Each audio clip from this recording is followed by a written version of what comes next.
Hello, everyone. Thanks for joining us today. We're super excited to kick off the summit with our first session on how to manage the experts, hosted by Anna, CEO and co-founder at Meander, and two amazing speakers. So we have Ujjwal Singh, CTO and CPO at Multiverse, and Shachar Meir, data advisor. So they will delve into navigating the intricacies of leading a team where everyone is an expert in their own rights. And so you can expect insights on how to manage someone who expected potentially to be in your seat, handling impostor syndrome within your team, providing support to those unsure about stepping into management, and much more. So I will hand over to you, Anna. Awesome. Thank you, Manel. So guys, just a reminder, we have an amazing opportunity to ask our speakers questions. So we'll start with some panel discussion first, but then we'll transition to a Q&A. So feel free to use this functionality on your right-hand side and submit your questions. So we'll cover every burning question that you have in the time that we have. But first, a question to our amazing speakers. Maybe you could do a quick intro about your career highlights. Ujjwal, maybe let's start with you. Thanks, Anna. And first of all, thank you for inviting me to this. I'm super excited to be here. In terms of career, I started in tech. Like I have an engineering background in EE and CS. We were doing computer vision with neural networks a long time ago. I won't say when because that'll definitely age me. But I've been around the block a few times. So I've done like 3 different startups with sort of different outcomes. My last one was acquired by Google. I was lucky enough to start the Hangouts project at Google, launched Hangouts. Got a chance to start up YouTube Kids and YouTube Music, and then was at GoFundMe. And then ended up at Facebook, and that's where Anna and I got a chance to work together. And Facebook brought me to London, and I've been in London for about 3.5 years, and now CTO or CPTO at Multiverse. Amazing, such an amazing journey. Shachar? Yeah, thank you so much for having me today. So I'm Shachar. I'm a data advisor. I've been in data for the past 20 plus years. I started as a DBA, Oracle 9206, just to date myself. And since then, I've always been in data and leadership positions in smaller companies or more established startups, I would say, to bigger companies such as PayPal and Meta being the last one, where I was the director of data engineering for all of Facebook, Instagram, and Messenger's trust and safety problems. And today I'm just an independent advisor helping companies and individuals with their data journey. And excited to be here. Awesome. Really great to have you here, guys. With that, let's dive into our first question. So sometimes you actually might get promoted to middle management above the head of some of your peers who also were going for that position. As a manager, how do you build relationships in this kind of situation? And as far as I understand, Shachar, you have some slides to share before we dive into that. So yeah, maybe you could give a quick intro. If you can just stop sharing your screen and I can quickly share something, because I saw that question earlier. And I was thinking about that, and I think that there's two very important concepts that I think will help frame this conversation. So the first one is that people are basically multidimensional, right? People are just not one single dimension. And I think that because we like very simple narratives and simple concepts, we often tend to think about, it's very common for people to think about a growth or perceived growth in only one dimension, and this is where ideas such as one person being junior or senior, one person being better than us at something come from, where I think the reality is just a little bit more complicated because every person has a lot of different dimensions, and maybe as a manager you have some strengths in things like relationship building, communication, and team building, and some technical skills. And maybe these are the things that got you to be a manager. And maybe right now you're supporting an individual or somebody else on your team who's better at product thinking, and they might be better at strategy or writing, but maybe they're less, they're not as good as you are in communication or in team building or in solving and resolving conflict. So I think that it's really, really important, first of all, when we think about that, to recognize that we all have something to contribute to other people, right? And even if somebody's has been in the team longer than you are, or maybe they think that they're much more, they do this, they should have been in your position or whatever, the first thing to know is there's a lot of things that you can learn from them, and there's a lot of ways that you can contribute to their growth. So now if we talk about growth, my own mental model is that there's three different modes of growth. The first one is no growth, and that's very common. This is people who are not very good at learning, they're not very good at taking feedback, and if you look at their growth over time, it's pretty much flat. And then there are people who are good at self-reflection, right? They're thinking about things, and every experience they have, they might reflect on that and try to think of what could have done better, what are the things that went well, what didn't go well.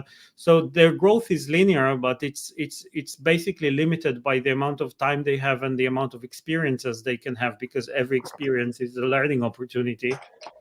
And the last mode of growth is when you are in a growth conducive environment, and this is where you're not only limited by your own experiences, but your environment actually contributes a lot to your growth by giving you a lot of feedback, challenging you, asking you a lot of questions. And people who are open to this kind of learning, and they're generally speaking open for growing, I think they can benefit from this environment. So I think what I'm trying to say, in other words, is when we think of supporting people who are more experienced than us, or been around longer and that sort of things, there's a lot of ways we can contribute to them, and there's a lot of ways we can help them grow. So what I would try to do as a manager, if I came into that situation, the first thing I would try to do is really have an open and honest conversation with the person and just say, okay, what do you need from me? How can I help you? What are the things you struggle with? What sort of value you need me to create for you?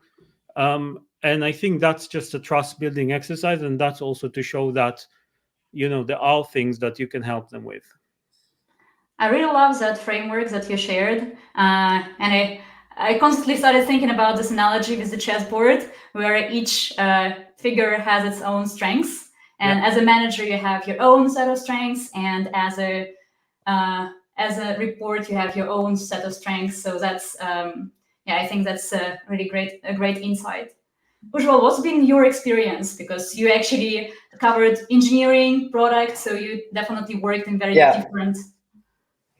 By the way, I love your framework as well. I think the multidimensional notion is really important in anything that's people related. Like, it's really easy to think of people as single dimensional, both as a manager and as your peers. You can start to think of them as one way.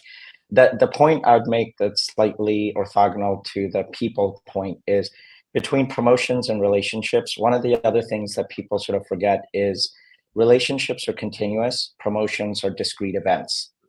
So relationships, like, you build before and after a discrete event, like a promotion or not a promotion, which is again, and the analogy I use is networking. A lot of people like network when they think they have the need. It's like, oh, I'm looking for a job, let me go network. That's the worst time to network, because again, looking for a job is a discrete event, networking is a continuous event. And I think that that's another piece to keep in mind, is that you don't build relationships just for a particular outcome. Relationships are about connecting with people. And again, this goes to multidimensional point, learning from other people, like finding common ground, all of those things. Promotions are guided by other things. So I think it's important to look at those relationships and promotions almost orthogonally, if you look at it, and one's very discrete and one's very continuous. And that if you keep that mindset, that like also helps. And if all parties keep that mindset, it helps tremendously, because then you're on common ground always. That's amazing. But what do you do if you actually cannot build this relationship with another person? Because sometimes like real human emotions can come into play, where jealousy or just competitiveness might prevent you from building this relationship. How should you approach this as a manager? Ujjwal, maybe you could start. Yeah, again, there's probably a spectrum here of responses, right? Like there isn't a black and white or a clear binary response to almost any of these things. They're never binary because it's people at play and people and emotions, and those things aren't ever binary. Like I think that on the one extreme, if you first define the spectrum, on the one extreme, you could definitely get to places where you have to say, okay, we have to like go our separate ways. Like whether that means different roles, different projects, different whatever, like that's one extreme of the spectrum, and that's in the solution space. Like you have to consider that as an option. I think the other extreme is where you actually sit down. You can sit down with a coach. You can sit down with a arbitrator. You could sit down with a third party. You could sit down with a common manager, like going maybe 2 levels up before it becomes common, whatever it is, to try to work it out, to try to figure out like what actually happens. And then there's a bunch of things in between where you sort of, like the famous phrase around disagreeing and committing, but you can still disagree. Like you don't have to be best friends with everyone you work with. You don't have to want to go out to dinner with everyone you work with. Like that's actually perfectly okay. Like there is a reason we have a personal life. And again, going back to the point about being multidimensional, we have multiple roles and multiple lives we play. We're parents, we're partners, we are friends, we are we do different things, and we are coworkers. And so it's okay to also we're adults, hopefully. So it's okay to be able to say, you know what, like we're not going to be best friends. We're not going to necessarily agree or see eye to eye and agree on everything, but we can still work well together. And that's maybe somewhere in the middle. But there isn't, again, these kinds of things, people want a simple answer, and there's almost never a simple answer, as seen by the first graph that you showed, or the first diagram that you showed. Great point. I would probably just add to that. I mean, I completely agree with everything Ujjwal said. I would just add probably one thing, which is approach the situation with empathy and honesty, because it is hard. I mean, we've all been in situations. If you've been in the working for a long time, you've probably experienced situations like that, where somebody got promoted to a role that you think you should have had, or you had a manager coming from the outside and blocking your own promotion and things like that. So I would try to approach the situation with a lot of empathy and trying to understand where the other person is coming from. Why is it so difficult to them? And if they feel like maybe the fact that I got promoted is now restricting their own growth, then I'll try to show them that that's not the case and talk to them about that, but really try to tackle head on their concerns, but also acknowledge the fact that sometimes it's, no matter what you do, they're not going to be excited about you being there, and just have an open and honest conversation and say, look, you have to disagree or commit, or you have to choose to move on. And the last thing, and Ujjwal said that, but ask for help. If there are going to be situations where you cannot handle this yourself, just talk to your HRBP, talk to another manager and another party. I think that's going to be helpful. Awesome. I really like that point about approaching this with empathy, but also trying to understand what actually could be the best for another person in the situation. I think in the past years, there is this growing trend for people growing as senior ICs, so staying on the IC track rather than transitioning to people management. And that's a really interesting conversation to have, especially, again, going back to the diagrams that you showed, Shachar, where people might leverage different types of strengths in their career development. So how do you, as a manager, help your employees to navigate this decision between staying in the IC track versus transitioning into management? Shachar, maybe you could start. Yeah, sure. First of all, I would say let them try as early as possible. So there are a lot of opportunities that are not, giving them a team to manage, but maybe mentor somebody else in the company or outside the company, maybe support an intern or an apprentice for a while, and this is a short period of time, but you get to experience what's that like. Maybe lead a project, and you put them as, you announce that they're leading this project, and you're just taking a backstage role and trying to give them feedback and let them really be at the face of it. But really try to create opportunities for them just to experience what is it like to be the manager.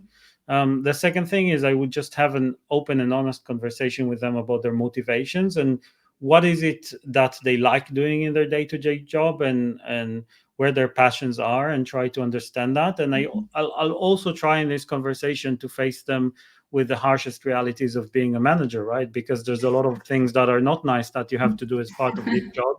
And the question I always like to ask people is, there will be low performance in your teams, low performance in your team, and you'll have to manage performance at some point.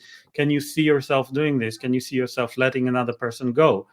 And that's just part of the job, right? And if you're not ready to do that, some people say, I'm never going to be able to do that, and that's perfectly fine. But then maybe you're not ready for the responsibilities of the manager, because it's not all rosy and shiny. And the last thing I'll say is, if people do want to try management, I would say try earlier in your career, because if you've grown a lot up the IC track and you've got to the equivalent of, let's say, a director or a senior director, having your first management experience then with the expectations of being able to lead a big organization is probably not setting anyone up for success. So I would say if somebody wants to experience management, try to do it midway your career, and not just delay it until it's too late.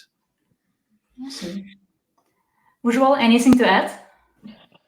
Yeah, I'd say like so if I'm giving guidance on IC track or management track, like I think the first question I always ask is like, there are two dimensions again to this question. One is, what are your aspirations? Like, what do you want to get to? Like, not today, but like career aspirations.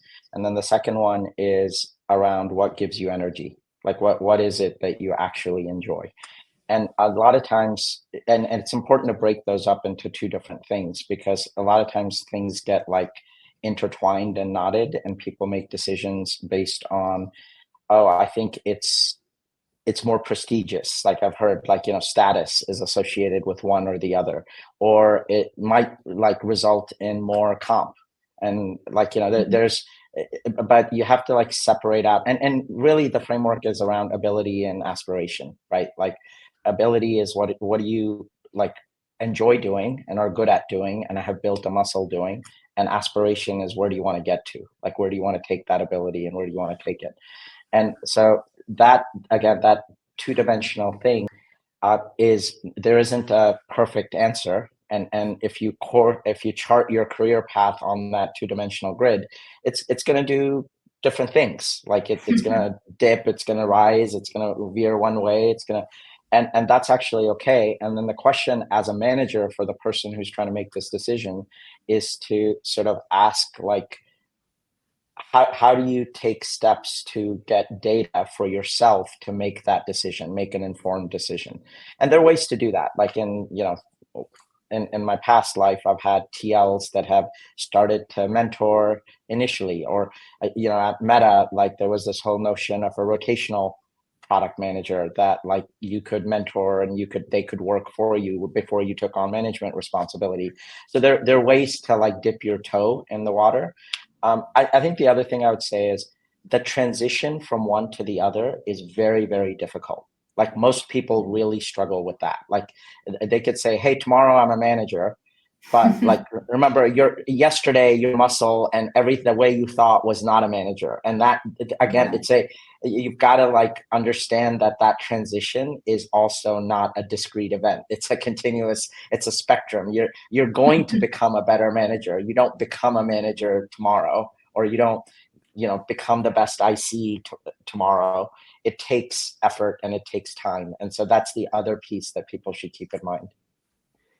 Awesome. I love that. And can I just add one small point on what Ujjwal just said? I think it's really important. So One of my peers in past company had 2 managers reporting to them. One manager transitioned from an IC role, and another manager joined the company externally and had always been a manager with the company. And I remember in one of the performance conversations, his feedback to one person, to the one who transitioned from IC, is you need to stop being hands-on, you need to start being more high level. And the feedback to the other person is you need to be more hands-on, you need to stop being too much high level. So you really see the difference, in approach for, people transitioning. Nice. And I really like that in our conversation, we arrived at this MVP concept for people first trying out the management through different methods and understanding if it's even for them before taking the leap. Because I can definitely testify to transition into management being a very different set of mind and a very complex thing to go through. I think with more people becoming senior ICs, at some point we might see this gap increasing in terms of domain knowledge that managers and their ICs have. So with expectation of managers sometimes being able to coach you through certain tasks or through achieving certain goals, how do you think managers should approach this? Like, how should you as a manager think about acquiring this expertise, or maybe not think about it at all? Ujjwal, maybe you could start. Yeah, there are different philosophies here. I tend to land in one camp, which is and Anna, I think you're laughing because Anna and I've actually had a chance to work together. I tend to be in the details. I tend to want to understand things, and I tend to want to continuously learn. And I learn from people that I manage, like the whatever skills they're bringing. I try to pick that up. I think there's and so that doesn't mean I'm an expert with compared to the person I may or may not be managing, but what it does mean is I know. I can add value in terms of being a collaborator, like someone that you can bounce ideas off. Or I know when I'm not providing value, and I can go get someone else to provide value. So I think I do think I fall in the camp of every manager needs to be at that base level where they can provide, either be an idea bounce board for people, or they know where they're not adding value and know where and how to go get additional value for people that they're managing. I think there's another camp, which is management's just about people management. It's just about making sure people's careers are progressing, they're happy, their needs are met, blah, blah, blah. And I don't think there's a right or wrong. It's just I fall in one camp. I think in the camp, if you're in the other camp, I do think you have to be very intentional about surrounding yourself with resources that you can direct at people who you're maybe not fulfilling all their needs. So I look at it as if there's an IC whose quote needs aren't being filled because they don't have enough experts around them to bounce ideas, or they're not getting enough mentorship, or they're not getting enough design guidance, or whatever the case might be, that's on me as a manager to try to fix. Either I can fix it myself, or I could go get additional resources. Awesome. I really like this view where you don't try to compete with them in terms of expertise, but try to acquire this knowledge to become a good partner and provide the thinking space that people might need. Shachar, what's your take on this? Yeah, I agree with what Ujjwal said. I'll keep it short. I'll just say the question I like to ask myself for every person on my team is, what do they need from me, right? And some people, maybe they are earlier in their career and maybe they need some more technical guidance or some help or learning how to navigate the organization. And maybe somebody who's more experienced and they know how to do that, they don't need these things from me, and that's perfectly fine. They want me to be a sounding board, so that means that I need to have some, minimum understanding of what is it that they do. Or maybe some people really want me to be deep in the details, but as long as I know what is it that they want from me, or how can I create value for them, I think that's a good starting point. And from my experience, there's no one answer that fits all. I think every person on your team needs something different. So you just need to be flexible enough. Yeah, that makes sense. And I really like the situational leadership framework where you're trying to find the right approach depending on the level of the person. Totally. I think there might be some situations where you as a manager might join this really experienced team with amazing experts. And for example, myself, I might feel as an imposter while joining such a team because everyone has so much more experience than I do in this particular domain. So what would be your advice to deal with an imposter syndrome as a manager? Shachar, maybe let's start with you. Yeah. So first of all, it sounds scary. I guess to me, it sounds a little bit more scary to actually not join a team that nobody knows what they're doing and the team is not performing. So I would start by saying it's a good problem to have, but it's still a problem, right? So it could be scary. It's fine. You will feel imposter, and that's expected. You should expect that when you join. What I would say is just ask a lot of questions. You're not expected to know everything all the time, especially not in the beginning. But I think the people who struggle are not the ones who don't know, but the ones who don't know and don't ask any questions. So keep learning and evolving and try to make every day better than the day before. So that's one thing. And the second thing, I think it gets scary when you tell people, oh, what you're doing is wrong. It feels intimidating because this person has been in the team for like 5 years. Of course, they know what they're doing. So I would try to get a lot of perspectives from different stakeholders and try to understand what's working well, what's not working well, and try to focus on the things that I want to improve. And instead of telling them stop doing it this way, I would say, but how do you think this person from the other team feels about this quality of the work? Or do you feel like we're moving fast enough? And try to show them the things that they don't see, because that's how you add value as a manager, right? Amazing. Yeah. Ujjwal, actually just wanted to expand on this question because you were also a founder, so you got to work with really senior executives in your team. So how did you approach that? Yeah, look, everyone has, and in a sort of healthy learning environment, it's okay to have imposter syndrome. Like it's okay to like be in a room and say, "Wow, what am I doing in that room?" But I think it's important to also convert that into a positive thing. Like imposter syndrome, again, like most things, there's a dark side to it and there's a positive side to it. The positive side is really about like channeling that like uncertainty, fear, doubt, all of those things into I'm going to learn from everyone around me.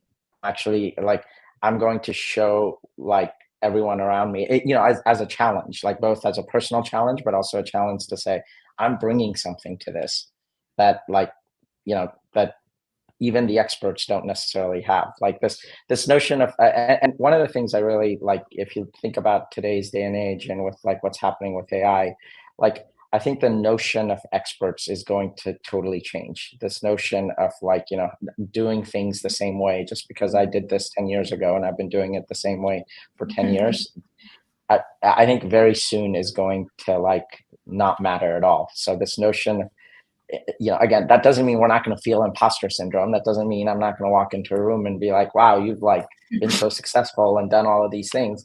But that doesn't, like, you can channel that into, great, like, what can I give you and what can you give me? Like as a value exchange or a learning exchange. So it's a mindset shift is what I would sort of say is necessary. Not just stop at imposter syndrome, like to say, yes, I have imposter syndrome. Yes, I don't know what I'm doing here. But then how do I channel that into something positive is what I would sort of suggest. Yeah, I really like this idea about reframing your whole experience. Not, oh my God, what am I doing here? But I'm here for a reason. Here's how I can help. And I think that really helps in a lot of different situations. So I think we have time for just one more question, and then we'll transition into Q&A. So if you're watching us via LinkedIn, please share your question in the comments. If you're watching us via AirMeet, just submit your question in the Q&A functionality, and we'll transition to it in a minute. But to conclude this discussion, I just wanted to ask you about this approach that we actually practiced at Intercom, but I know that many companies do that as well, where different C-level executives exchange their titles for months or something like that. Like a CMO becomes COO or a CPO becomes CTO. How do you feel about this approach, and what kind of benefits you see in it? Ujjwal, maybe you could start. So I just, to be very candid, I don't love that approach. Like I think there can be a lot of positives, and then I would try to capture those positives in different ways. Like, I think you have to understand someone, you have to walk a mile in their shoes, that old phrase. Like, I think there's something similar in the professional world, to understand people's perspective professionally, or the problems they face day to day. Like, you have to do the job. Like, so for example, like I'm a big believer in actually doing a day in the life of whoever like you're managing, right? Like, or whoever. So if like my counterpart here, a COO or even a chief revenue officer, I can never be a good chief revenue officer. I'm just not a salesperson. But it doesn't mean I can't shadow a salesperson. It doesn't mean I can't shadow this chief revenue officer. It doesn't mean he or she can't shadow me. He or she could sit behind a software engineer or a product manager to understand like the challenges they're facing, what their day-to-day looks like. So I like that model more. Like, next week I'm actually doing 3 days of shadowing our support organization. Like, I'm actually going to be handling support tickets, but that doesn't mean I know how to manage a support organization. I very much think I understand the intent behind why these companies do it. I just prefer a different mechanism. And I think it is an important thing to do, but I don't necessarily think it's a scalable approach to say, I'm going to go be the chief, something or another because I'm a chief over here. Like, it just doesn't always translate. So that's why, like, that's my view on it. But again, it can be made to work. Oh, awesome. I like that you have an opposite approach here. Shachar, what about you? To be honest, I haven't seen that myself in practice, so I have no idea how it works. But I'm also struggling to understand how it works in practice, because I think that as a senior executive, a lot of the ways that you make long-term impact on the organization is by doing org changes, for example, changing mission and visions of teams and deprioritizing things, doing others. And a lot of these would be things that have very long-term effect. So if you're the CMO for 2 months, do you start changing the organization? Probably not. Like, do you start changing everything? So what sort of decisions do you actually make is not very clear to me. I agree with what Ujjwal is saying, that you can probably get to learn a lot by observing people without actually having to do their job. And I don't think that, it's possible to do somebody's job just for 1 month or 2, because it takes longer just to ramp up. I would say that I think the intent behind this idea is to see and observe the incentives that every chief has, and I think that sometimes we have this false idea that everybody at that level is thinking about what's good for the company in the same way, which I actually think is wrong, right? Sometimes the CTO or VP of engineering would want to move slower and do things more properly and build foundations, while the chief product will push to move faster and release more things faster, for example, or CFO will push to cut out costs and sort out the balance sheet, even if they're cutting out a lot of profitable costs, like cutting marketing budgets in area that the ROI is super positive, or cutting spending on infrastructure that actually reduce spending and things like that. So I think the reality is that different executives in the organization have very different incentive structure, and they care about things, completely different things. And these are inherent tensions in the organization that help move forward and always become better. I think you can. The question I have is, do you actually need to do their job to be able to understand that, or are there better ways or easier ways? But I think it's a nice idea. It probably sounds a little bit more like a gimmick rather than a real thing, but yeah, it's a nice gimmick. No, I think you both pointed at this idea of specialization for managers, and managers essentially acquiring this expertise in the domains that they're managing, while not necessarily being the expert ICs, but essentially understanding how to manage and lead this particular domain. And I think that's a really interesting observation, which is quite important to understand how you could grow as a manager. So we have a couple of questions coming in from the Q&A, so let's dive into those. And the first question is from Anton from Booking. What was the turning point for you to become a director level manager? Shachar, maybe you could start. I'm not sure what you mean by turning point, but if I understand the question correctly, what I will say is that as you grow, I think one of the things you need to learn to do is to let go of things and also come to terms with the idea that some things will not go the way you like them to. And even if you get things 70% your way, that's still pretty damn good. And I think that's the most difficult thing, because if you think of yourself as a manager, right, as a line manager, what you want is a lot of autonomy, and you want somebody to let you run things in your way, and you want to build things that way. Now you become the director. So how do you get things your way while still giving your directs the autonomy and the space that they need to build their own teams, their own organizations, and have their own identities and that sort of stuff? I think that's the most difficult thing to learn, I think, as you grow. And the other thing is that the techniques that you use to drive change are going to be completely different, right? To give an example, as a manager, it's very easy to come to somebody in your team and say, oh, I think we need to do it that way, right? But if you do it as a director or as a VP, that's extremely disruptive, and nobody's going to like that. So the techniques you're going to use to drive, and that's also not scalable, because you're not going to talk to every person in your team all the time. So it's more about setting long-term vision, direction, goals, repeating the same things over and over again, and giving the same feedback 5 or 6 times before you actually see change and that sort of stuff. I think those are the things that you kind of need to learn to do to become a more senior manager. Makes sense. Ujjwal? Yeah, I think there again a couple of things happening here on this question. Like, one is that as you're successful, you're given in companies, you're given more responsibilities, and that more responsibilities, is associated with like sort of more senior level roles, essentially. So that's there's an aspect of like, it goes back to that ability and aspiration point that I made in the beginning, which is based on your ability to like, execute well with the team. If you do that well, you do that enough times, the company is going to notice and want you to do more of that with a larger team. And that's sort of one aspect of growth. The other one is like the aspiration side, like when, and which is maybe where this question is coming from, like when do you decide to do that? I think again, the question is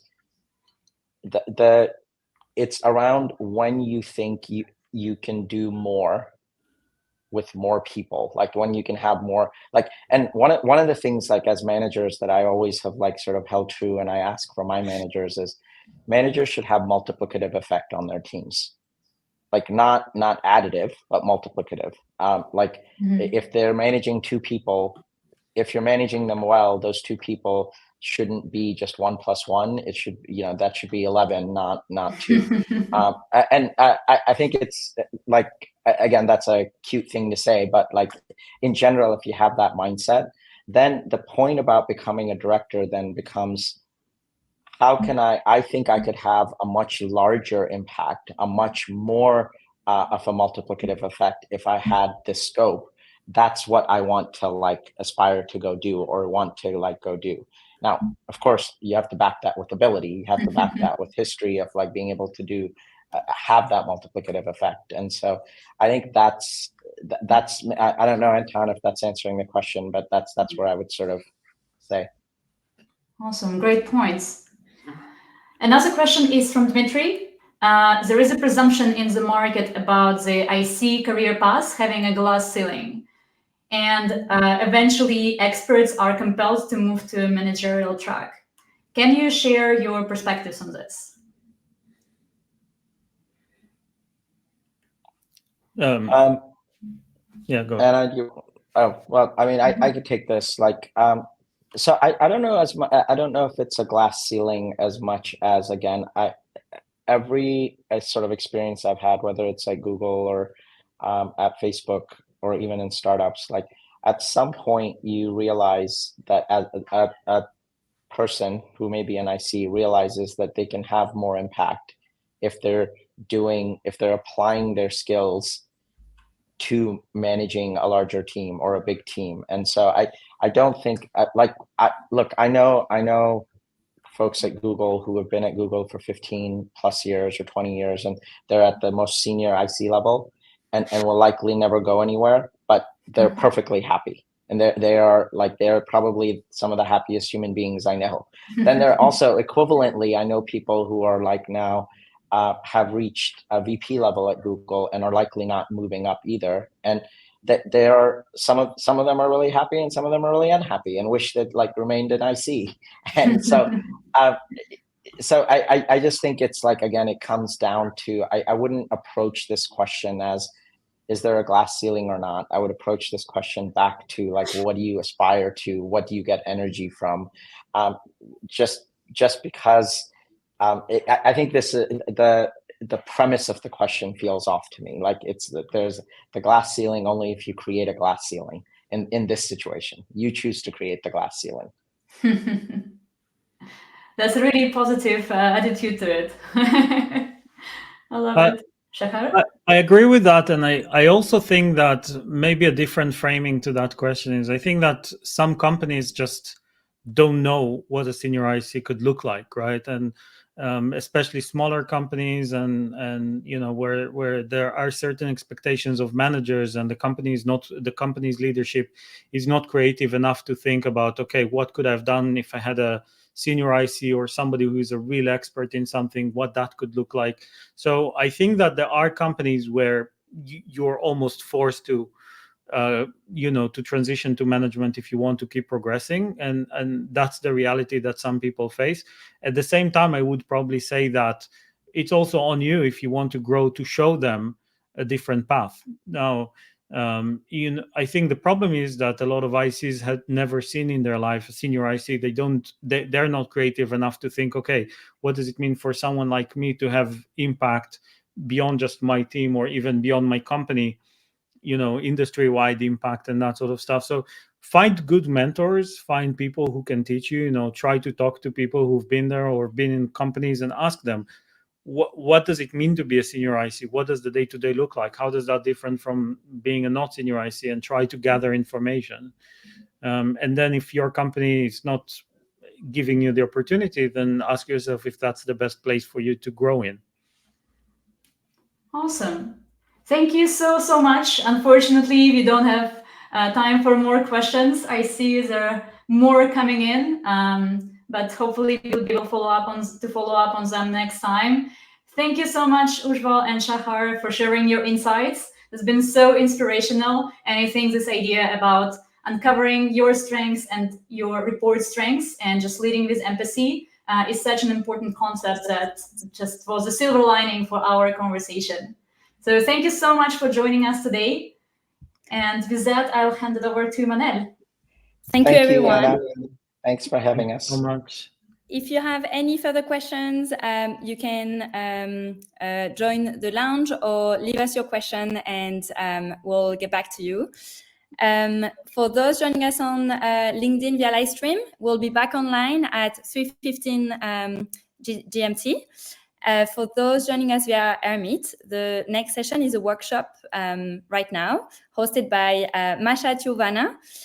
She will show you how to uncover hidden strengths by asking questions and setting yourself up to listen. So see you there in a few minutes. Thank you.